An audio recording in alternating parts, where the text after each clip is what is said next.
जय श्री राम भक्तगणों, स्वागत है आपका अपने YouTube चैनल पर। एक बार भगवान शिव और माता पार्वती मृत्यु लोक पर विचरण कर रहे हुए, तब माता महाकाल से पूछती है कि अच्छे लोग क्यों दुखी होते और पापी पाखंडी लोग हमेशा सुखी क्यों, और क्यों मौज में उनका जीवन बीतता है। तब भगवान शिव ने बड़ी ही अद्भुत कहानी सुनी और इसकी दो वजह भी बताते हैं। एक नगर में एक बहुत ही ज्यादा बीमार महिला रहती थी। उसकी दो छोटी छोटी बेटियां। जब छोटी बेटी का जन्म हुआ तो उसके पति की मृत्यु हो गई।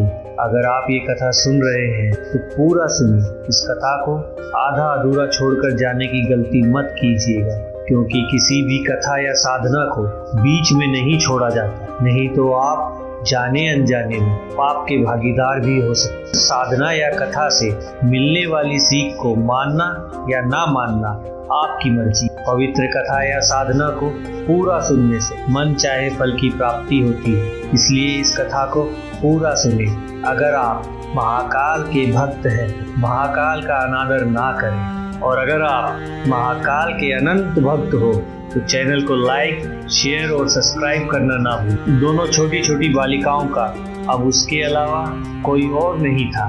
अब वो बेचारी उन दोनों बेटियों को लेकर जाए तो कहाँ जाए। उसके पास करने को कुछ काम भी नहीं था, और ऊपर से समाज की उल्टी सीधी बातें उसे सुननी पड़ती थी। उस महिला का अब कोई और सहारा भी नहीं। वो अपने पति को याद कर बच्चियों को जैसे तैसे पाल रही थी। एक दिन वो पति के गम में बीमार हो गई। उसे अपनी छोटी छोटी बालिकाओं की चिंता थी कि किस तरीके से इनका पालन पोषण होगा। इन बातों को सोच सोच कर एक दिन उसकी तबीयत और ज्यादा खराब हो और उसका अंतिम समय आ गया। वो दिन भी आ गया जब यमराज के दूत उस महिला के प्राण लेने धरती पर आ गए। लेकिन जैसे ही वहां का नजारा देखा, वो सोच में पड़ गए। उन्होंने देखा कि महिला के आसपास कोई नहीं है, केवल उस महिला की बेटियां उसके ऊपर सर रख रोए जा रही है। ये देखकर दूत को दया आ गई। उसने देखा कि दोनों बालिकाएं अपनी माँ को रो रो कर जगाने की कोशिश कर रही हैं। अब देवदूत ने सोचा कि इनका पिता तो पहले ही मर चुका है। अगर वो इस महिला को भी अपने साथ लेकर चले गए तो ये बच्चियां किसके सहारे रहेंगी, कौन इनका पालन पोषण करेगा। ये सोचकर वो दूत महिला के प्राण लिए बिना ही वापस चला गया। जब वो यमराज के पास पहुंचते हैं तो यमराज ने कहा, तुम तो उस महिला के प्राण लेने गए थे, तो फिर खाली हाथ कैसे वापस आ गए। तब देवदूत कहता है, प्रभु मुझे क्षमा करना, मैं उस महिला के प्राण नहीं ला पाया। मैं उस महिला की छोटी छोटी बालिकाओं का दुख देख नहीं पाया। वो रो रही थी, अपनी माँ को जगाने का प्रयास कर रही थी। अगर मैं उस महिला को लेकर आता तो उन छोटी छोटी बालिकाओं का पालन पोषण कौन करता। ये पृथ्वी लोक के मनुष्य तो बहुत स्वार्थी हो गए हैं। बिना किसी स्वार्थ के कोई किसी को सहारा भी नहीं देता। यदि कोई किसी की मदद करता भी है तो बदले में उससे उम्मीद करता या फिर उसे अपने एहसान के नीचे रखता है। प्रभु उस महिला को थोड़ा और समय दिया जाए ताकि वो अपनी छोटी छोटी बालिकाओं को बड़ा कर सके। देवदूत की ऐसी बातें सुनकर यमराज ने उससे कहा, ये ब्रह्मांड का नियम है। हम उनकी मर्जी के बिना ना किसी को जीवन दे सकते हैं और ना समय से पहले किसी को मृत्यु दे सकते। ब्रह्मांड जो भी करता है वो अच्छा ही करता है। तुम या मैं कौन होते हैं ब्रह्मांड के नियम को बदलने वाले। तुमने उस महिला को ना लाकर ब्रह्मांड के नियमों का उल्लंघन किया है। तुमने बहुत बड़ा अपराध कर दिया है, इसलिए इसका प्रायश्चित भी तुम्हें करना होगा। मृत्यु लोक के मनुष्य में तुम्हारी बहुत ममता है। उसी मृत्यु लोक में अब मनुष्य बनकर अपना प्रायश्चित करो। देवदूत ने कहा, प्रभु मृत्यु लोक से मेरा उद्धार कब तक होगा। यमराज जी कहते हैं, धरती पर जाकर तुम लोगों की मूर्खता पर 3 बार जोर जोर से हंस पड़ोगे, उस समय ही तुम्हारा उद्धार हो जाएगा। देवदूत पृथ्वी पर मनुष्य शरीर में आ चुका था। उसके शरीर पर कोई वस्त्र नहीं था। वो एक सड़क किनारे पर था। वहां से एक मोची गुजर रहा। वो मोची अपने बच्चों के लिए कपड़े खरीदने जा रहा था। रास्ते में उसने देवदूत को देखा और अपने बच्चों की जगह उसने देवदूत को कपड़े दिला दिए और मोची उसे अपने घर लेकर आ गया। घर पहुंचकर मोची की पत्नी ने देखा, उसका पति तो बच्चों के लिए कपड़े लाने गया था, कपड़े तो लाया भी नहीं बल्कि एक आदमी को और घर लेकर आ गया। पत्नी पति से झगड़ा करने लगी, उसे भला बुरा कहने लगी। ये देखकर देवदूत बहुत जोर जोर से हंसने लगा। मोची ने पूछा, अरे भाई तुम क्यों हंसते हो? क्यों, क्या हो गया? ऐसा क्या देख लिया तुमने? तब देवदूत ने कहा, भाई मेरी हंसी का रहस्य मैं आपको अभी नहीं बता सकता, परंतु समय आने पर मैं तुम्हें अवश्य बताऊंगा। देवदूत मोची के घर पर रहने लगा और कुछ समय में उसने मोची का सारा काम सीख लिया।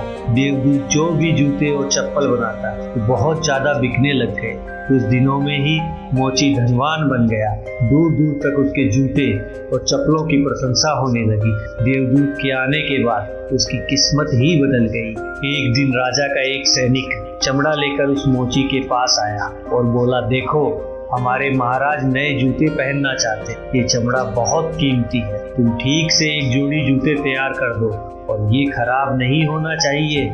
इस बात का विशेष ध्यान रखना कि इस चमड़े से सिर्फ जूते ही बने, भूल से भी इसकी चप्पल मत बना देना। राजा का सैनिक चमड़ा देकर चला गया। उधर मोची ने भी देवदूत को समझाया कि देखो राजा बड़े गुस्से वाले हैं, इसमें कोई गलती मत करना, चमड़ा भी बहुत कीमती है, इसलिए जूते ही बनाना, गलती से चप्पल मत बना देना, नहीं तो मृत्यु दंड मिल जाएगा। लेकिन मोची के इतना समझाने के बाद भी देवदूत ने चमड़े की चप्पल ही बनाई। चप्पल देखकर मोची को अपनी मौत दिखाई देने लगी और वो देवदूत को बहुत अधिक डांटने लग गया और बोला, अब राजा हमें नहीं छोड़ेगा, तू तो मरेगा ही, साथ में मैं भी मारा जाऊंगा और मेरे पूरे घर वालों को भी मार दिया जाएगा। मोची की बात सुनकर देवदूत एकदम से जोर जोर से हंसने लग गया। मोची बोला, अबे मूर्ख आदमी, अब क्यों हंस रहा है? तभी वह राजा का सैनिक वहां आ गया और मोची से कहता है, भाई कल जो चमड़ा देकर गया था उसके जूते मत बनाना, चप्पल बना देना, क्योंकि राजा जी का देहांत हो गया है। अब हमें चमड़े की चप्पल पहनाकर ही उन्हें ले जाना है। दूसरे दिन एक बुढ़िया के साथ दो लड़कियां मोची के दुकान पर आई, क्योंकि उनकी शादी होने वाली थी और वह दोनों अपने लिए जूती का नाप देने आई थी। देवदूत ने दोनों लड़कियों को पहचान लिया। ये दोनों वही लड़कियां हैं जिनकी माँ को अपने साथ ना ले जाने की वजह से वो ये सजा भोग रहा था। और ये लड़कियां काफी बड़ी हो गई थी और देखने में लग रहा था कि बहुत अच्छे घर में बड़ी हुई है। वो बुढ़िया से पूछता है। बुढ़िया ने उसे बताया कि हाँ बेटा, बचपन में इनकी माँ की मृत्यु हो गई थी, इसलिए इनको मैंने अपने पास रख लिया। मेरे पास बहुत अधिक धन है और दुर्भाग्य से इस दुनिया में मेरा कोई नहीं है, इसलिए इनको मैंने अपने पास ही रख लिया था। अब इनका बहुत ही अच्छे खानदान में विवाह करने जा रही। लड़कियों का भाग्य देखकर देवदूत सोच में पड़ गया। अब उसे याद आया कि यमराज ने कहा था कि ब्रह्मांड जो करता है अच्छा ही करता है। अगर उस समय इनकी माँ की मृत्यु नहीं होती तो ये आज भी भुखमरी और गरीबी में ही जिंदा रह रही। ये सब देखकर वो अपनी मूर्खता को सोच सोच कर जोर जोर से हंसने लगा। अब मोची से रहा नहीं गया। उसने पूछा, आप क्यों हंस रहे हो? अपनी हंसी का कारण बताओ।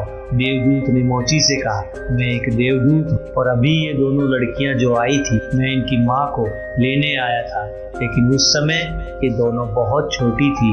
इन पर तरस खाकर मैंने इनकी माँ को अपने साथ नहीं ले गया। इस कारण मुझे यमराज ने श्राप दे दिया और मृत्यु लोक पर भेज दिया। मैं बिना कपड़े के एक सड़क किनारे पर था, तब तुम मुझे मिले और अपने घर लेकर आ गए।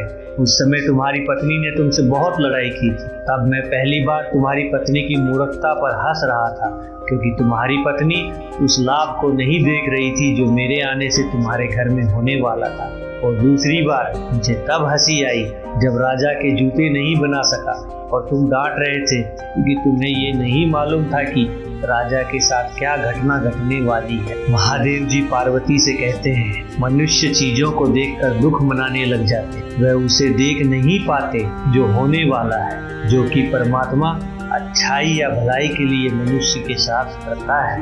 पर मनुष्य अभी होने वाले दुख को देखकर भगवान को भला बुरा कहने लग जाते, जबकि मनुष्य उसे देख नहीं पाता तो उसके साथ भविष्य में होने वाला है। कई बार मनुष्य के साथ वर्तमान में अच्छा होता है तो वो बहुत खुश होता है, लेकिन वो ये नहीं देख पाता कि भविष्य में क्या होने वाला है। मनुष्य के साथ दो तरह की घटना घटित होती है, अच्छी और बुरी। लेकिन उसे हमेशा ये सोचना चाहिए कि भगवान जो करेगा वो अच्छा ही करेगा। ये सोचकर उसे हमेशा आगे बढ़ता रहना। अच्छे लोग दुखी इसलिए रहते हैं क्योंकि ब्रह्मांड उनके पिछले जन्म के पापों को मिटा रहा होता है। वो ये नहीं समझ पाते कि इसके बाद उसके साथ जो कुछ होगा वो अच्छा ही होगा। वही पापी इसलिए सुखी रहता है क्योंकि उसके पिछले जन्म के पुण्य उसे ये फल दे रहे हैं, लेकिन आने वाले बुरे समय को वो भी नहीं देख पाता। अगर आपको वीडियो अच्छी लगी हो और अगर आप महाकाल के सच्चे भक्त हैं तो चैनल को सब्सक्राइब और वीडियो को लाइक करके कमेंट्स में हर हर महादेव लिखना ना भूलें। जय श्री राम।